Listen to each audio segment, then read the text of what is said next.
You been tripping on them hoes.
burn live marijuana green, I'm keeping you affected. I'm trying to smoke some weed and I'm not getting ejected. Everybody looking at the cost like I'm infected. I don't know if the weed, but I gotta smoke it. Getting high like a concentrate.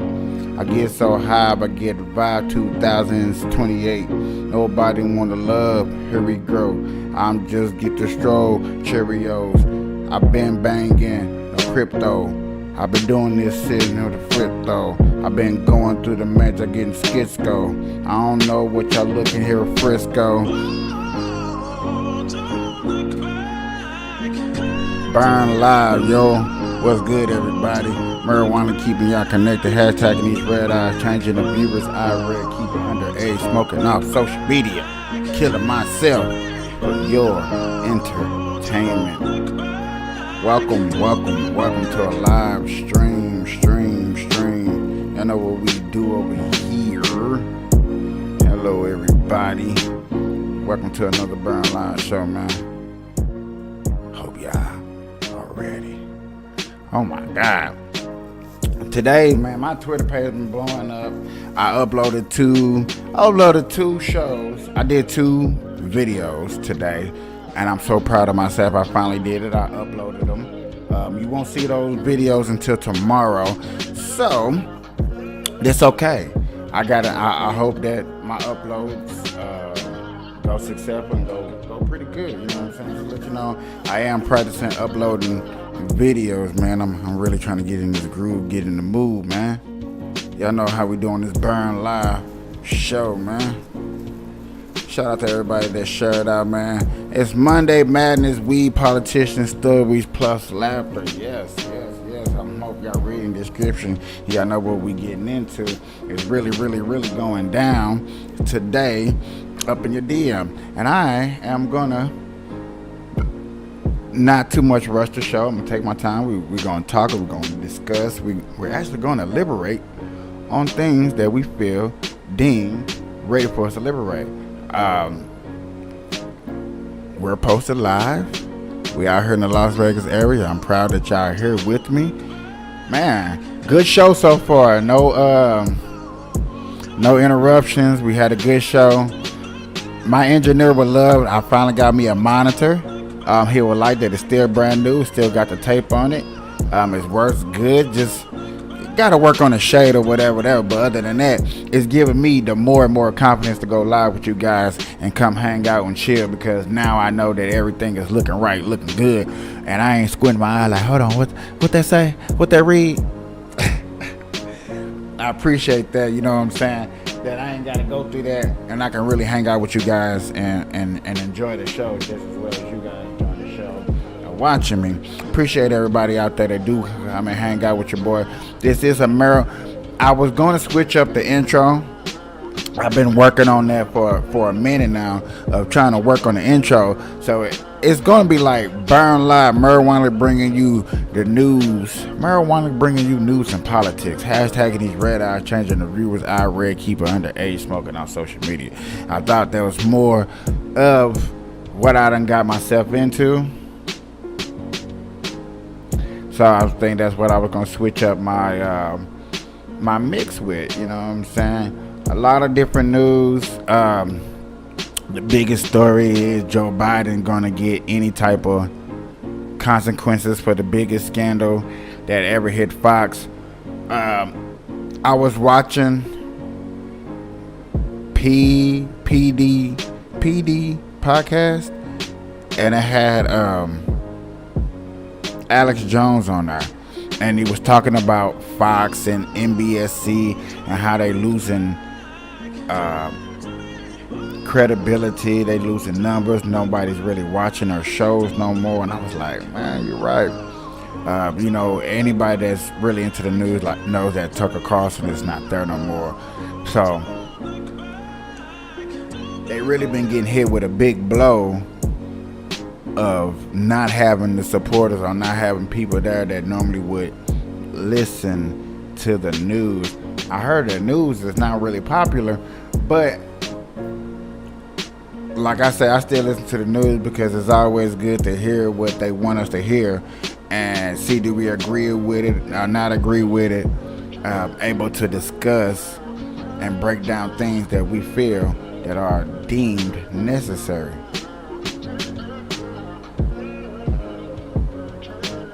If you don't think that things that I talk about is necessary, please put in the comments that I be talking about BS. I would love to hear people's opinions of what they believe is so-called necessary or non-necessary, which I feel is important, what is not important. Please leave a comment. Please let me know what I need to know. You know what I'm saying? Please. You know what I'm saying? You do me a favor. You doing yourself a favor.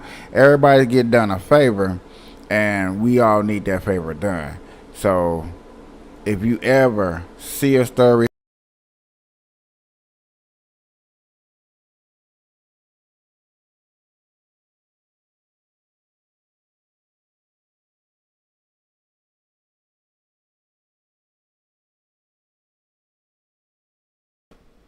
feel that I'm losing you or it's not going the way it's supposed to be going, anything like that, I apologize. I do not know what happened. I just had a small technical difficulty, but we got through it. But like I said, if y'all feel like this is never educating, please let me know. Please, please, please let me know. My first story to you guys.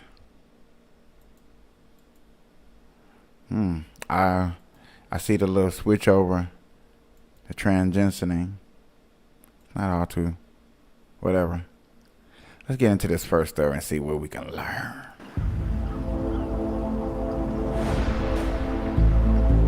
There's a new inmate at the federal prison in Otisville, New York. A 42-year-old convicted Chinese spy named Xu Yanjun. In October 2021, Xu sat across a federal courtroom in Cincinnati from another career spy, a retired CIA officer named Jim Olson, who was testifying for the U.S. government. When I looked at Xu in the court, it crossed my mind. He and I are alike. We both were serving our country, honorably, we thought. We both were schooled in tradecraft. But there's a big difference between the two of us. What's that? You got caught, and I didn't. The story of how Olson and Xu came to face each other is a tale of modern espionage. It's a saga that revealed Xu was just a small piece in what U.S. officials say is a vast enterprise orchestrated from Beijing with one goal in mind. China ultimately wants to surpass the U.S. as the dominant global superpower. In this global shadow war, it can be difficult to tell just who has the upper hand. But the story of Xu Yanjun demonstrates just how this game is played today. And it's a game with millions of American jobs on the line. What's the way for the United States to win this espionage war? We have to be more aggressive. We have to wake up. What torments me is that we haven't caught them all.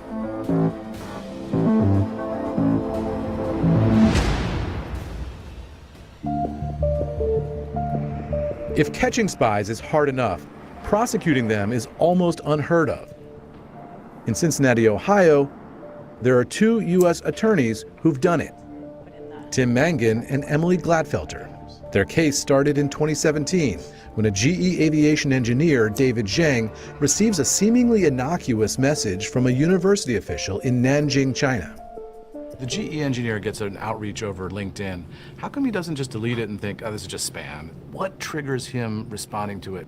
Well, it was an invitation to come speak at a university about his subject matter. So that's prestigious. I think he was flattered. And as it turned out, they were willing to fund the trip, and it's paying for a flight back to China. He was able to combine it with seeing his family. The university that invited the engineer focuses on aerospace science. And in 2017, Zhang is working on GE's newest jet engine, the GE9X, being built for Boeing's 777X. The GE engineer was one of less than 10 people on a team regarding this technology that they were working on. What was it that the Chinese were trying to get here? GE's engine fan blades are made of a composite material, which makes it very light, very strong. That gives it a tremendous advantage over competitors with respect to. Okay, anybody thinking like me right now, like, understand we all want to cover that story. We got to get that story. We want to see that story. But yet again, when y'all talk about spies, when they talk about spies getting caught and getting covered up, and then we see them, it to me raises a flag of questioning, like how in the life written sentences is we catching these guys, but not actually catching these guys. Anybody see what I'm saying? It's like we're catching them, we're putting them on blast, we're making these stories. So don't you think if you catch them and you tell the people that, hey man, we caught a spy, and then you release them because, come on man, you caught them, you embarrassed them, you put them out there. It's like saying a dead man's walking. It's like saying a dead man's walking. And that's what I'm saying. That's what I be looking at when I be looking at these situations. I'll be looking at these stories about these spies, like, and you just setting them up to die? I kind of think so. Weight, fuel efficiency, and so forth. Other competitors have tried to develop this on their own, and some are getting close. But as far as engines that are up in the air right now, the only ones with a composite fan blade and a fan blade case are from GE. David Zhang declined our interview request, but prosecutors say that when he visits the university in Nanjing in June 2017, he's being assessed. During his trip, Zhang is introduced to a man who claims to be part of a local science and tech association. The alias he uses is Chu Wei, but it's Zhu Yanjun, who works for the Ministry of State Security. It's essentially the main intelligence operation within the Republic of China. Xu Yanjun is a spy at the Ministry of State Security, or MSS. In the spring of 2017, Xu is 36 years old and a mid-level officer in one of its provincial bureaus. He attempts to recruit the GE engineer as an agent using techniques known as tradecraft. Jim Olson is a former chief of counterintelligence at the CIA. You have to pretend to be someone else. That's your cover. A decorated spy who was undercover in Paris, Vienna, and Moscow, Olson made the difficult decision to come in from the cold to teach the country's next generation of intelligence officers at the Bush School at Texas A&M University. As the prosecutor's expert witness on tradecraft, Olson says Xu Yanjun's wooing of the GE engineer was textbook. In LinkedIn, you're soliciting responses from prospective employers. And what the Chinese do is they respond. And they do it under the guise of something that is innocent sounding. Would you be available to come to China at our expense to do a guest lecture? It's above board, it's unclassified, all expenses paid. They wine them and dine them. They flatter them. So far, none of that sounds like spying. It's That not sounds spying like yet. networking. It's spying from the Chinese standpoint because they're sizing this person up. They've got designs on that person. They're not satisfied with an unclassified lecture. They want to get their hands on the goods. They want to get into the classified realm, into the trade secret realm. Prosecutors say that while the GE engineer tells his bosses he's going to visit his family, he leaves out one crucial bit, which is against company policy. He went on the trip and didn't tell the bosses that he was going to give this presentation. And that's what initially we were investigating. GE and law enforcement discovered the engineer had taken company material to China to help him prepare for the presentation. It was material so sensitive that you need a license to take it out of the country. After the FBI confronts him in GE's offices, the employee begins to cooperate. So what the FBI does is they take control of the operation. They begin to respond as the employee to the emails and the phone calls that are coming in from the Chinese side. And it is a classic double agent operation. The FBI uses the GE engineer to connect with the man he met in China. Xu, sitting over in China, is encouraged because the communications that are coming back from the FBI, posing as the employee, are encouraging. So Xu thinks the GE engineer is a spy for China, He's moving in that direction. but he's actually a double agent working for the FBI. That's right. Xu begins testing the boundaries, sending detailed requests to the engineer to see what he'd be willing to fork over.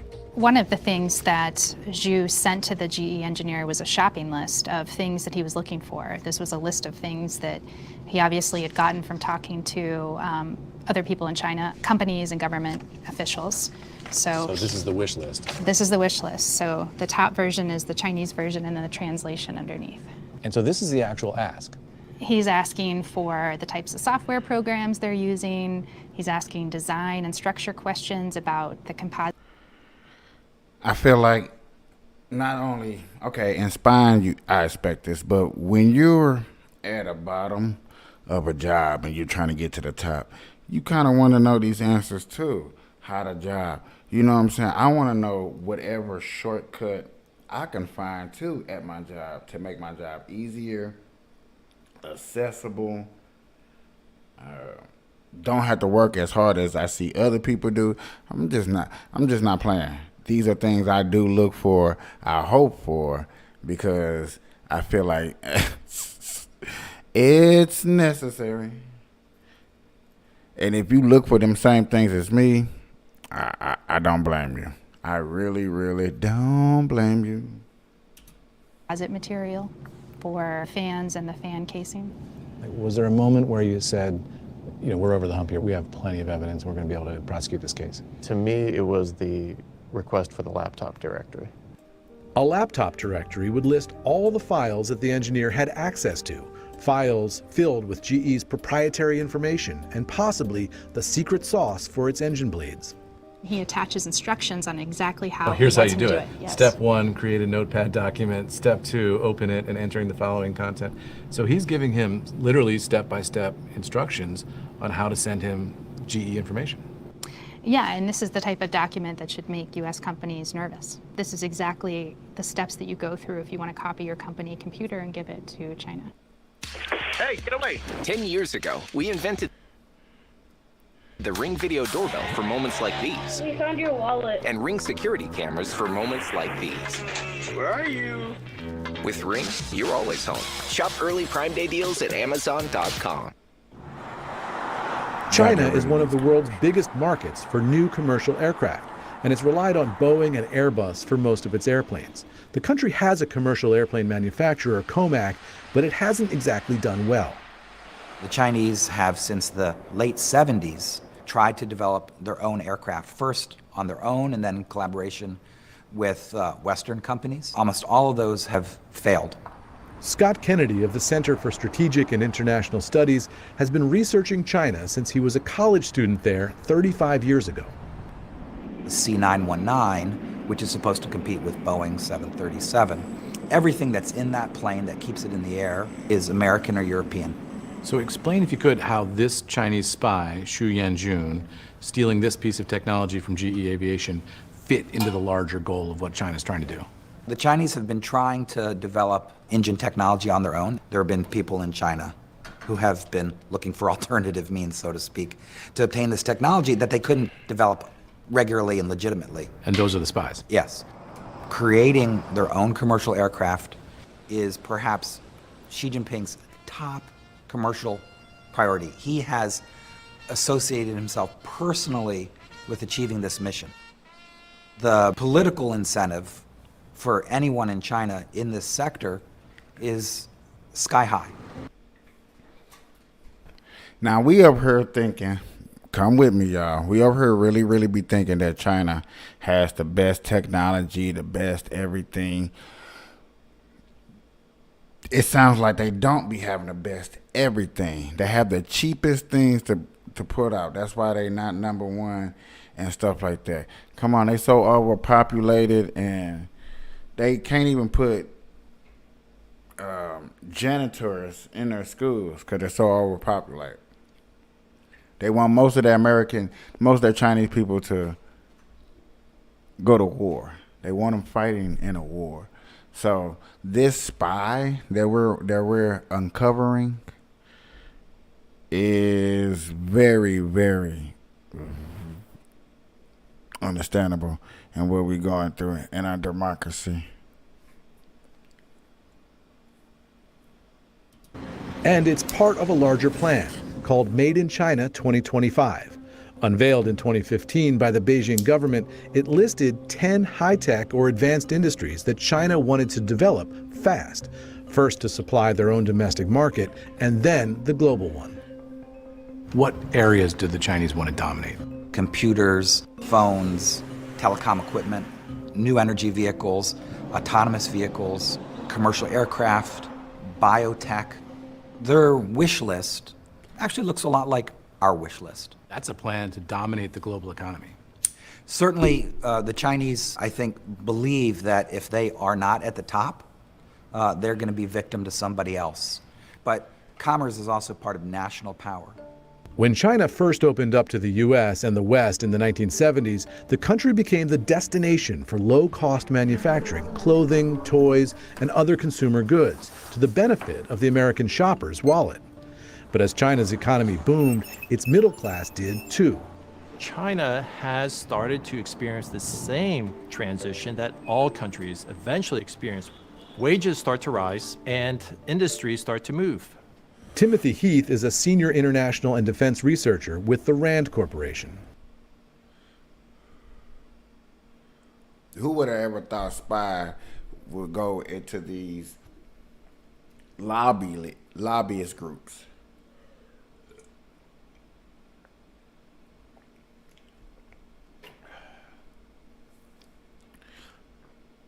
You would never thought. I know y'all never thought. You would have never thought that this would be happening like this.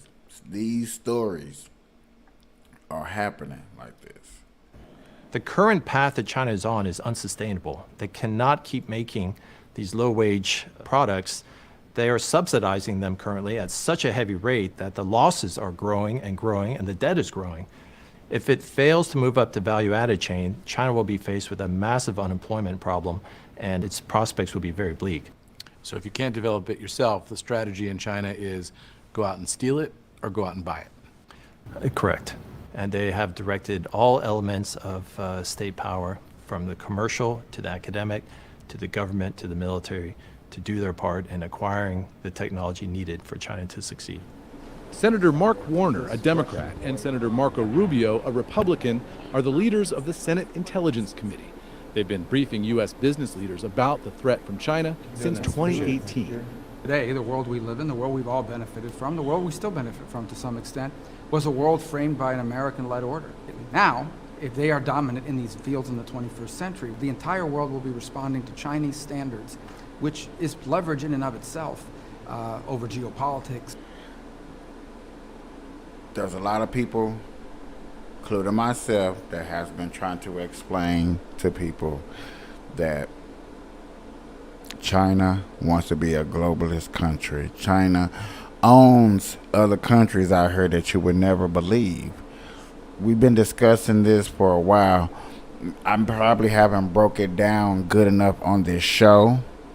Good enough. But yet again, I am going to find a way to break it down and try to explain to people like, yes, this has been going on for a while.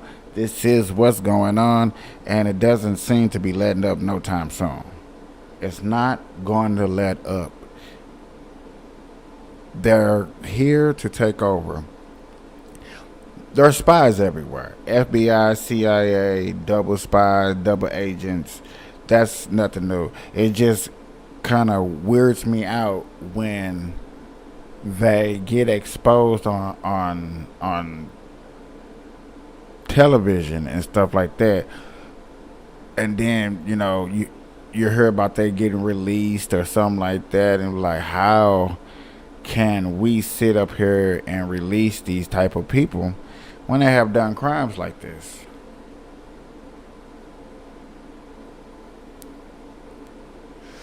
That, to me, makes no sense. But hey, that's what we go through. When we sit up here and then we want to point the finger, or we want to discuss, or we want to do anything like that, that's the problem we run into.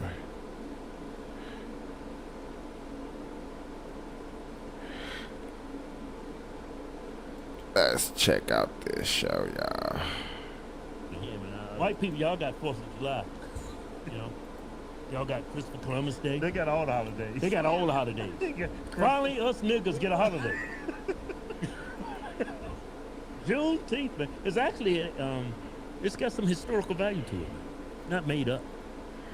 A lot of people, a lot of conservatives say this is made up. No, man, shit actually happened. Not a Christmas. But anyway, you know, when you give black people a holiday, what you gotta do? They gotta be criminals. Check this out. Y'all like that African music I added? Gave it a nice touch, did it? Got some African music in the background. Man, they is tying up. Man, they getting back to the roots, man. This is black culture right here. No, man, it's complete chaos. They're inside of McDonald's. I think it's in L.A. Yeah. It's either L.A., Chicago, or Detroit. Or Detroit, Jackson, Mississippi. Baltimore. You can't forget about Baltimore. Hey, you can't forget about Baltimore. This dude stole the register. Yeah, how much money you think is in that register? Everybody pays for the card now. Yeah, I know. See how stupid these Negroes are? Why do it look like they did this right after school? You see them with the book bags on and everything.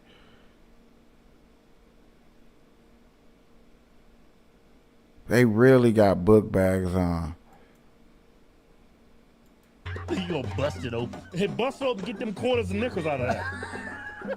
Where the money at? There ain't no money in there. Everybody uses card, you idiot. Man, you people need to go back where y'all came from. Hey, man, seriously, this is why Walmart left Chicago. Yeah. Like, during COVID, when they was rioting and stuff, that one Walmart that left there, they went there and, like, torched the place. The sprinkler system went on. Yeah. And they flooded. How do you flood a Walmart?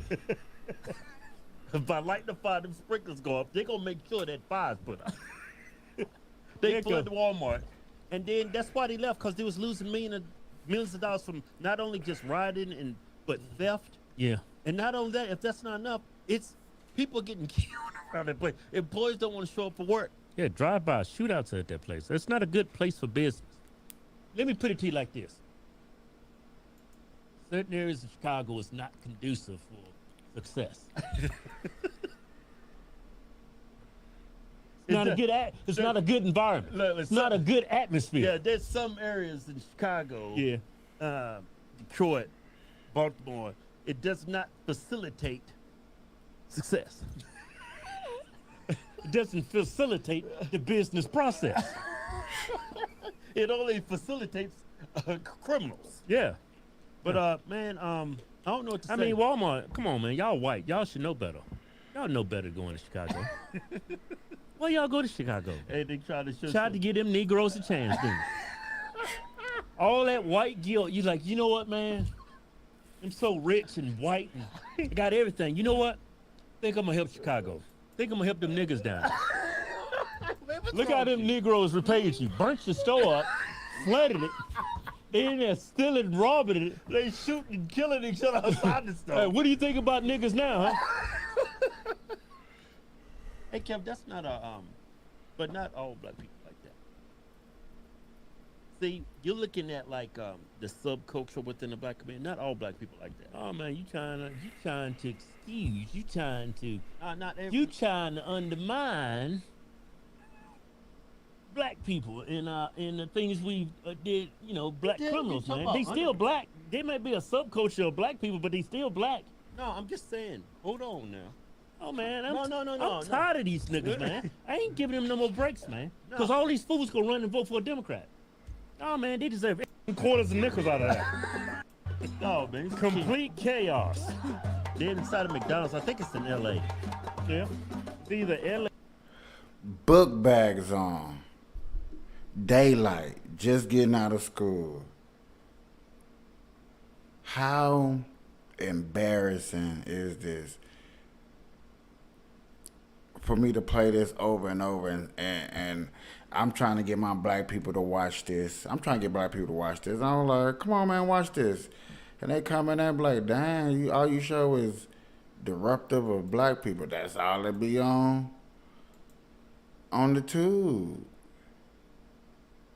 This is all we see.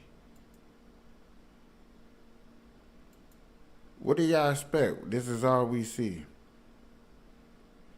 They yell at us. They get mad. All we show is what? All I show is what I see. Quit getting caught, quit getting put on cameras, and we wouldn't discuss this stuff. I be asking my peoples, man, what they be watching, and a lot of people try not to keep it 100. I'm just gonna keep it 200. Cause don't people want to keep it 100? I'm gonna keep it 200. They do not like to keep it real. I'm like, what do y'all be watching? Black people, y'all only looking at two things: fights or relationships. I ask people that every day. And then when they tell me no, I'm lying.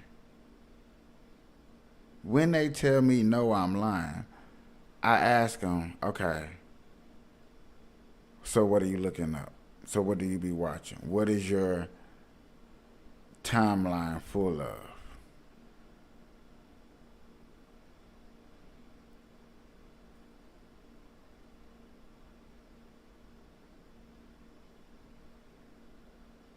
I get this right here, silent. Because we know when we're strolling, I had to cancel out a lot of negativity so I wouldn't see all them fights and all that stuff. Because that's all I kept seeing. Just like right now, all you're going to see, if you caught on, is the submarine, Trump, white supremacists, shootings. That's it. That's what the type of world we have brought ourselves to. Also, there's other things in between with the grooming.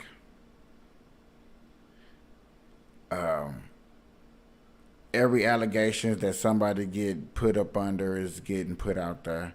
We just see it every day. Oh, this person did this. This person did that. This person did this. This person did that.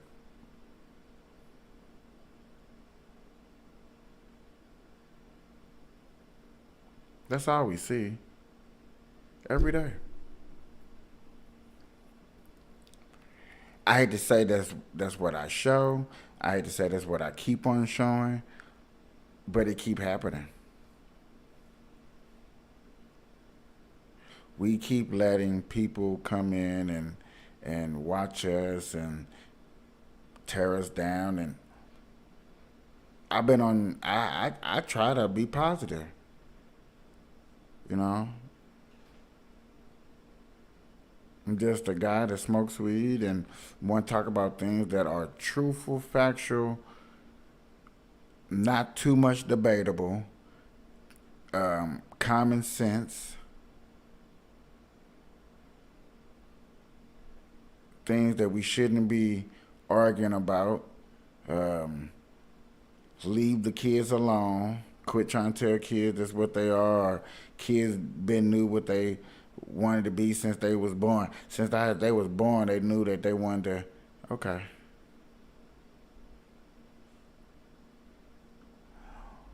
Oh my God, ladies and gentlemen, I just found out what we finna watch for the second half. I gotta watch this for the second half. I have to watch this for the second half. It is really, really finna go down. Trust me, trust me, trust me. But until then, give me a second, y'all. We are finna take a 1:25 break. I'll be right back.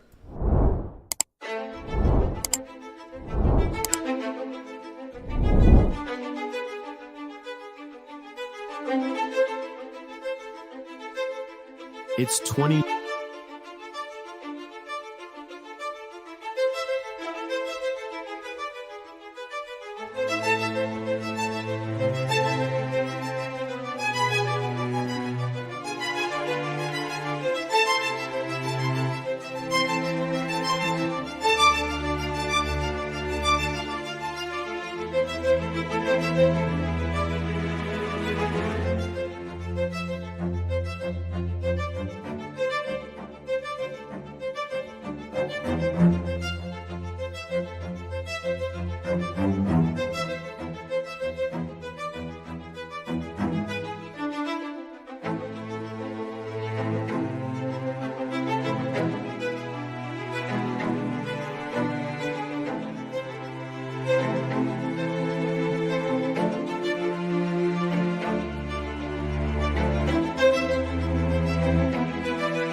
Yeah, hit that subscribe, hit that bell, hit that thumbs up, hit that notifications if you like what you see. That's what's up.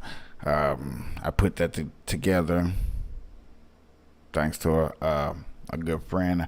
I am finna go try to make more little commercial, little ads and stuff like that. Ladies and gentlemen, y'all know when y'all heard me say Martin Yanny Yankin, Martin Yanny Yankin. Y'all know what time it is. It's time for the good old Martin Show. But this time, Martin Show is a guest on somebody else's show. I want to hear what he has to say dealing with systemic racism. Oh yeah, I got to hear this. This is gonna be wonderful. I might have to dissect this and make smaller segments out of this. I promise you, I know I'm gonna have to. Today, Roland Martin, American journalist, and he's got a show called Roland Martin Unfiltered, and he's known to be the sweetest guy you'll ever meet, specifically on YouTube, interviews, just very gentle, kind. My mom says that. Have you always been this sweet? Of course. Always. My mom says that.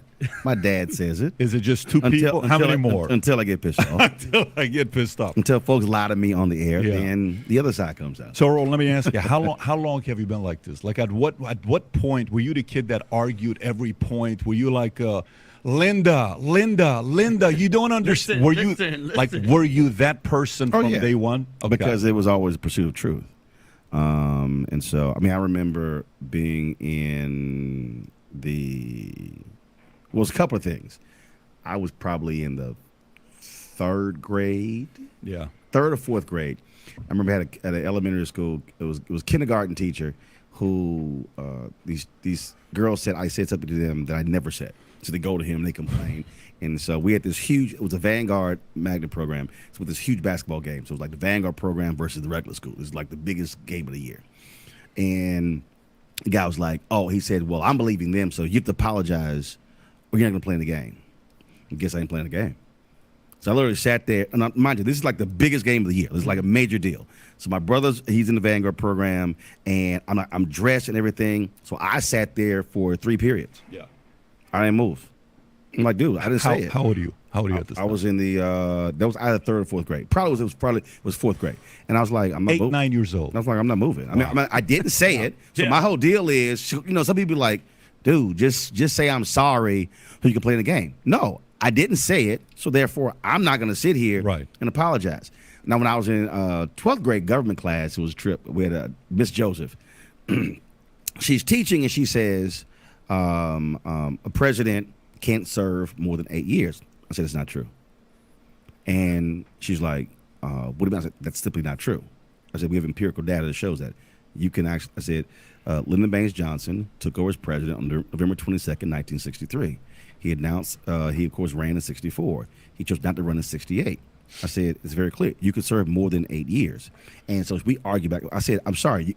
I said, I know you think that you are right. I said, but it's right here. Like, what are you talking about? And so we had a test, and I wouldn't. And so I wrote it on the test, and then she marked it wrong. I'm like, you're wrong. And so then we had this follow-up exam. We had a follow-up quiz, and I think I probably had like an average of like 102 in this class for extra credit and stuff. And I was like, you know what? I said, I'm just going to mark 0 on my quiz. I said in protest, and what? It's going to drop my grade down to 101.5? And man, she was livid. And I said, look, I get it. You don't want to be wrong. But the facts are clear. JFK assassinated November 22nd. LBJ becomes president. He runs in 64. He declines in 68. I said, do the math. That's more than 8 years. And so she was like upset. And so that's the thing for me. My whole deal is, that's why I hate even when I was on CNN, I hated when they would say, someone would say something, and I'm like, they lying. and they would stand there, and they would just, Roland, when's the last time? What was the last year you were wrong? Was it 80s? Was it 90s? If it's happened. No, I'm just curious. Man, it's been a long. Come on, man. No, because I mean, Rolling. No, I'm seriously. I'm talking about. I am, and if I say something, I said something that was incorrect on the air the other day. In the debate, we came in from the break. I said, let me correct information I gave you. It's like boom, because. Okay. Here's the yeah. philosophy. Here's the philosophy. If you're driving down the street, or if you're watching, Yeah. and somebody says something and no one says anything, Yeah. you go, that must be correct. No one says anything. So what happens is, especially in cable news or even on broadcast news, they will sit there and they will just let people say stuff Yeah. and just slide. And I'm sitting there going, so we just gonna sit here and just let that lie just stand? And then it's kind of like, okay, now we have time. No, that was a lie. And then what they'll do is, then I hate this, well, we'll come back and fact check the next day. No. You fact check in the moment. But the problem is, most of these people who are television anchors, they are not smart, they're not well read, and they rely on a producer to have to fact check them, provide them facts. Whereas for me, no, we're gonna fact check in real time, like right now. You say something, and my whole deal is you're talking. I'm sitting there on my iPad. I remember Shermichael Singleton was we working with the Ben Carson campaign. He goes, "No, Roland, Ben Carson has an HBCU plan." I'm like, "No, he doesn't." He's like, "I guarantee." I'm like, "You know what, Shermichael? Why don't you make your point? Now I'm gonna sit over here and go to his website. So go ahead and finish your point." So he's talking. I'm sitting there. I'm like, "Are you done?" And I had this phrase. Shelly was my director. I would go, and so anytime my audience knew when I say, "Shelly, go to my iPad," I'm about to get in somebody's ass. It's about to happen right now. And I went, "Shelly, go to my iPad." Sure, Michael. This is his website. This is the search box. HBCU. Click. Do you see any? Like, it's on the screen. Yeah. He's sitting there. It's like, Oh God. and I'm killing them. And I'm like, dude, I said, and we went to the break. I said, Shermichael, never ever go on the air and be emphatic with something if you had not checked before you said it. And to this day, he's gotten other he thanks me because I put him on TV first. He said, "You taught me a valuable lesson." He said, "You handed my ass to him." I said, "Because you didn't fact check before it came out of your mouth." Yeah, I mean, listen, you see that happen on a lot, and I'd love to see a system where during elections. So we did this one debate one time where we had this guy who. He need to run for president and see where he can go. Why don't he run for president? Everybody wants something new and something fresh. He's fact checking a real. He should run for president. Was she was from Normal. She was a director of Normal to legalize marijuana. And the other guy was a Navy intelligence guy, captain, and they came and we were doing this sit down 5-6 years ago. And the way we did it, which was fascinating, is every time a person gave a fact or a statement with data, the bottom would say and then it would show red or it would say green. Yes, this is exactly what it is. There you go. I would love a format that both candidates, Republican, Democrat, every time they say something, a fact check. We should have the technology for people to be able to do that but today. Here's the deal, though. But you don't have to actually wait for them to say yes or no to that.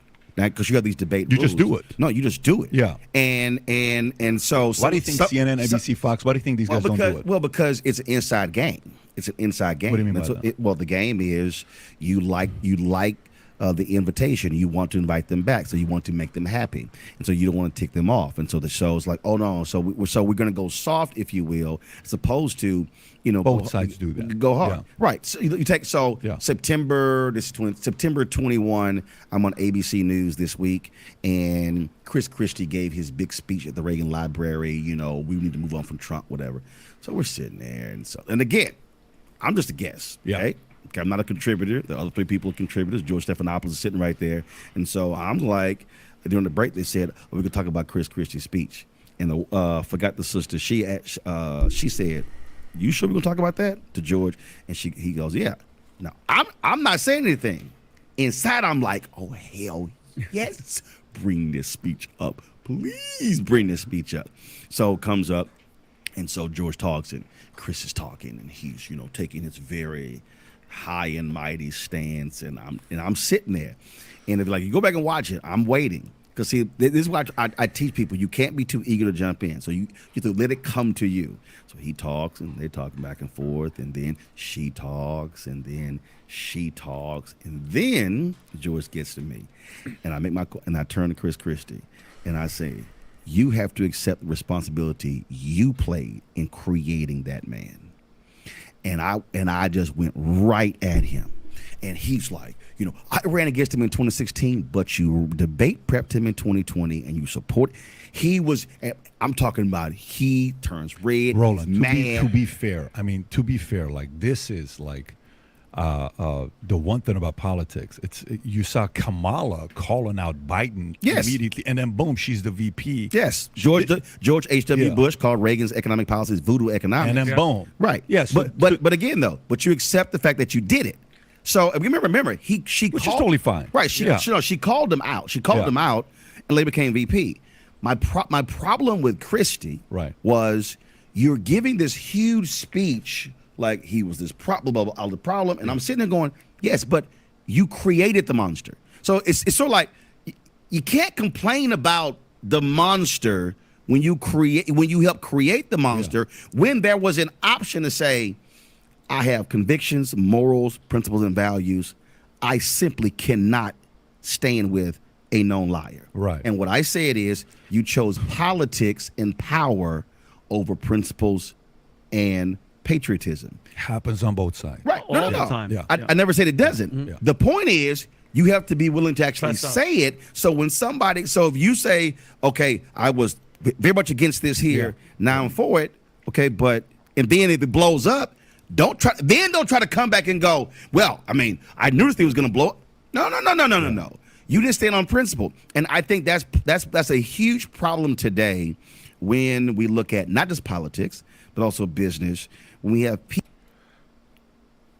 I cannot knock his mindset and how he thinks. That's wonder why these are one of the reasons why I keep coming back to his show to hear his point of view. And I'm glad that you need more men like him that are strong and opinionated, and is going to be able to try to back up what they stand for as a party. That's how you teach. That's how you grow. People, and I'm going back to the whole point about when I was in the kindergarten. If you have to be willing to stand on truth, knowing it's going to cost you, and when you can accept that.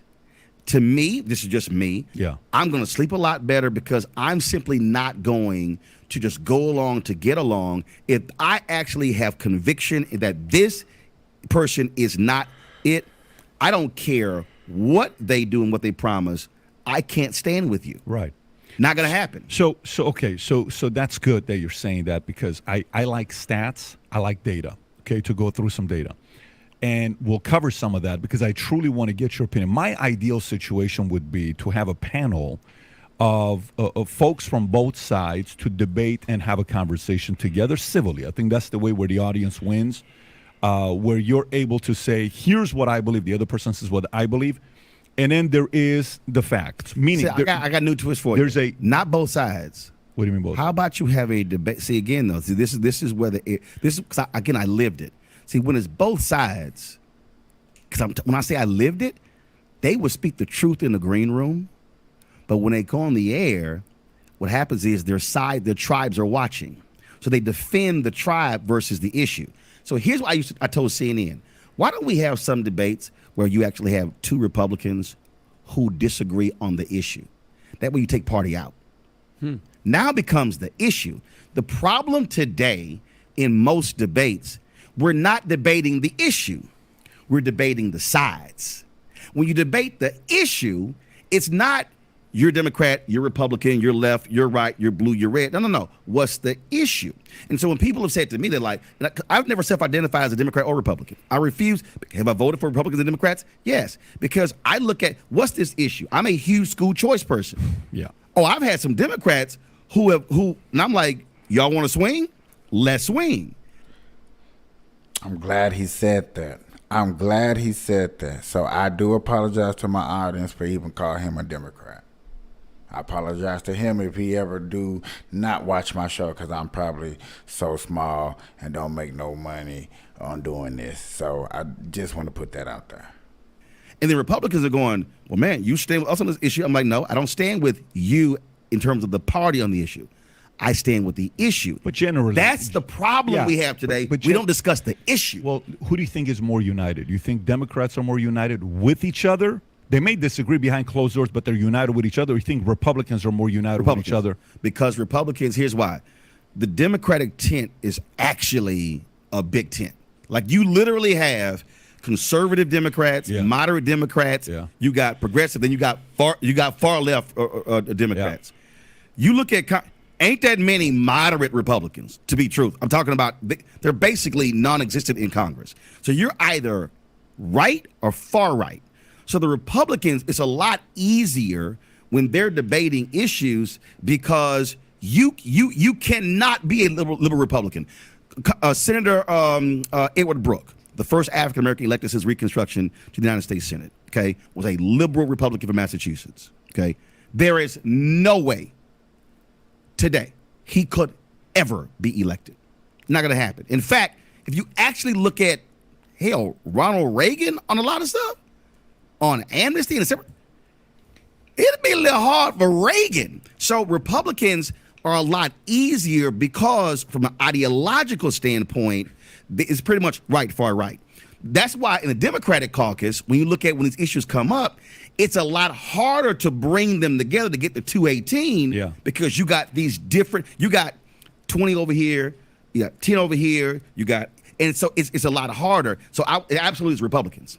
Okay, so let's do issues. How about let's just go on issues with today. What issues do you see Republicans presenting that you agree with? To specific issue is to African Americans. That's the main topic I want to hear. What issues do you see where Republicans come up with to say, you know what, I actually like that idea, and what do you see the left Democrats coming up with that you like? More Republicans are willing to support the idea of school choice than Democrats because your teachers' unions are largely opposed to the expansion of school choice, and they are a significant donor to the Democratic Party. The problem I have when I'm standing with Republicans, I then go, but why? What's your motivation? In many cases, it's to destroy the unions. It ain't about the kids. So I've stood in front of folks and I said, okay, same thing with the expansion of the voucher programs. Yeah. I go, okay, who do y'all care about? Do you care about the expansion of voucher programs to truly help the kids who need it, who are in the worst schools, or are you actually trying to help largely white suburban parents get extra money to afford to go to private schools? And I've stood at conferences and said that, and the people.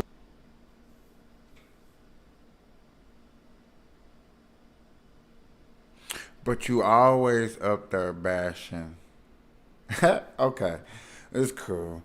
Very interesting. Very, very interesting. I gotta hear this out though. Room light.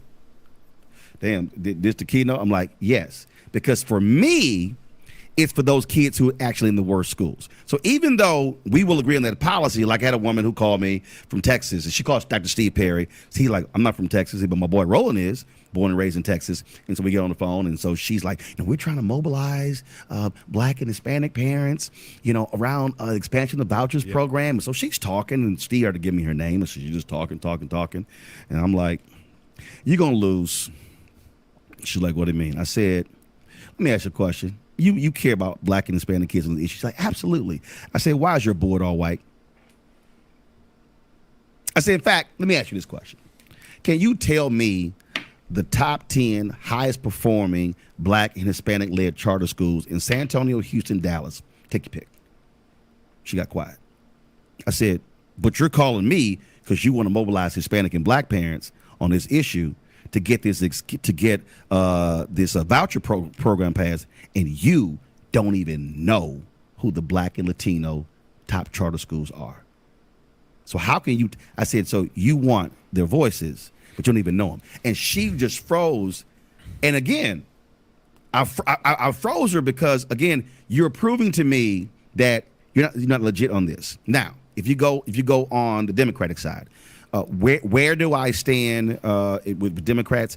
Absolutely, when it comes to the issue of voter protection and voting in this country, it is the Republican playbook. Voter suppression is no doubt. The closing of polling locations, making it difficult. I mean, they've literally said it publicly. That, I mean, the Speaker of the House in Georgia said, if we expand ballot drop boxes and allow folks to vote absentee without an excuse, we will lose. Now, my whole deal is, how can you walk around with troops and go, oh, democracy, and they're fighting for our values and it's the right to vote? No, every politician should want everybody to vote. And you don't create obstacles. That is the biggest one where I stand against Republicans. Yeah, I don't know about that, but you know what I would say. You can break it down the issues. No, but what I would say with that too is I'm glad he disagreed, because I was like, it sounded like how he presented it. It's like in Georgia and Alabama and some of these southern places where it's more Republican than Democrat because of hours. You just want hours. And Republicans want more of IDs to get rid of the illegal immigrants that's going on down there. Man, I have already learned so much in just 18 minutes and 22 seconds of a 2-hour show of this. I am going to have to break down other shows on here of this. I'm not going to go too far deep into the shit. But it's really, really good for people to watch and see. I do this live streaming. I go finding these little shows to actually show y'all both sides. And that's what I really, really been looking for, is to find more democratical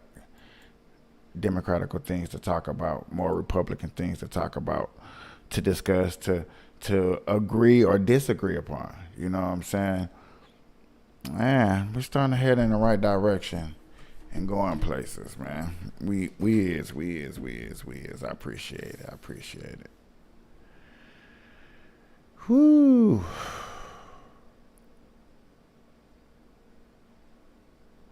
Burn Live, y'all. Merle Wankley still bringing you some news and politics.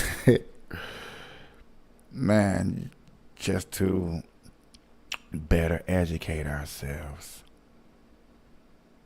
Okay? If we don't, and that's why I feel a lot of people, especially this young generation, they like, I just got out of school and I ain't trying to learn nothing.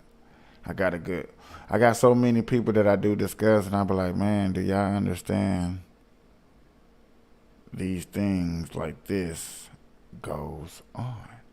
And if we don't discuss any problems and issues, just like Roland said, you don't discuss the problems and issues, then what you gonna do?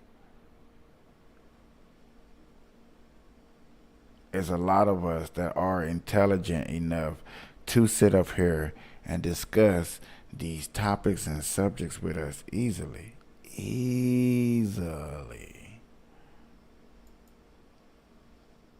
Okay?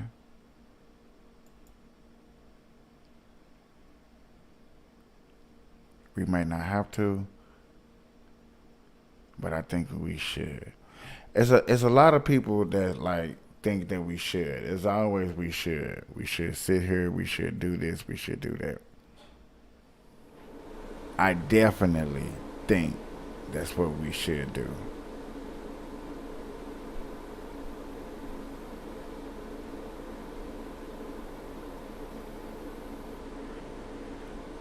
I'm up here actually looking.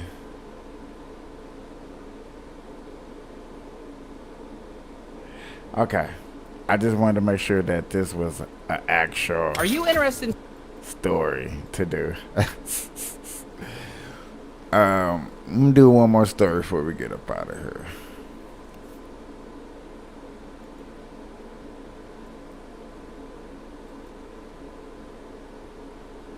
Do do do do.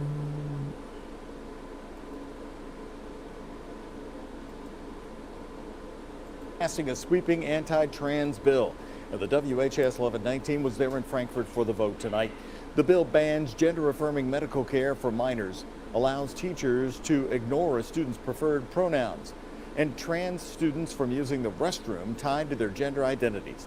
WHS 1119's Connor Steffen and photojournalist Elijah McKenzie have the emotional reaction. Despite the desperate cries, I'm embarrassed and I'm appalled and I'm scared. I won't know. and impassioned pleas, How dare you? You're gonna kill kids. Their blood will be on your hands. Kentucky GOP lawmakers succeed in getting anti-trans legislation to the governor's desk, where it's expected to be vetoed. Shame on you. I would thank you for your time, but I am honest to God so embarrassed, ashamed, and for the first time in my life, I wish I was not a Kentuckian. It's hard to put into words just how fast-moving Kentucky. this bill was. During a surprise Senate Education Committee vote, Republican Senator Max Wise and Representative David Meade blindsided everyone, reviving what was thought to be a dead Senate Bill 150. There's evidence that this is harmful to children. And that's our job, is to protect children, and that's what we're doing here. The new expanded version includes far-reaching measures. It would have school districts create explicit bathroom policies, forcing trans students to abide by their biological sex. It also bans gender-affirming care for anyone in Kentucky under the age of 18. That's both surgical procedures and non-surgical procedures. We are attacking a group of vulnerable people, as we're calling late meetings, and sneaking bills in. This is not good government. The director of Planned Parenthood told me this bill is the farthest-reaching anti-trans legislation in the entire country. Supporters say it backs parental rights. You watched the committee or were in the committee, you would have seen the testimony from certain doctors and certain mental health professionals. So yes, there were some consultants. But opponents believe it will lead young queer Kentuckians to leave the state or worse. Please think about a kid that you know. Think about how you would feel if a kid you knew couldn't get access to medical care and they came home and you found them dead. The General Assembly will have time to override any vetoes. Lawmakers return for that in 2 weeks. In Frankfurt, Connor Steffen for the WHS 1119. They always hit us with a what if, but there's no, yet again, documents of kids doing it, killing themselves because they couldn't get to no medical grievances. The Kentucky Democratic Party calling it a Frankenstein bill tonight. More reaction from Kentucky Congressman Morgan McGarvey of Louisville saying this is so miserable, mean, and misinformed. The Republicans had to sneak it through late in the session despite having supermajorities. And Louisville Mayor Craig Greenberg tonight sending encouragement to the LGBTQ community saying, I share your anger and despair. We will keep fighting and ultimately win. Recordings just got better.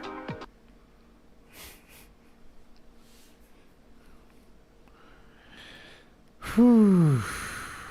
It's the commercials. Yeah. Man. I don't know. I think I'm gonna have to find me a way to pay for these commercials. Sheesh. All right, y'all. Y'all seen that legislation they getting passed? We're out here saving kids. They think we out here killing kids. To me, it is what it is, bros. I ain't trying to kill no kids, but I definitely think saving a life is better than killing a kid. I'm just saying. So, without further ado, y'all, we gonna get up out of here. Peace.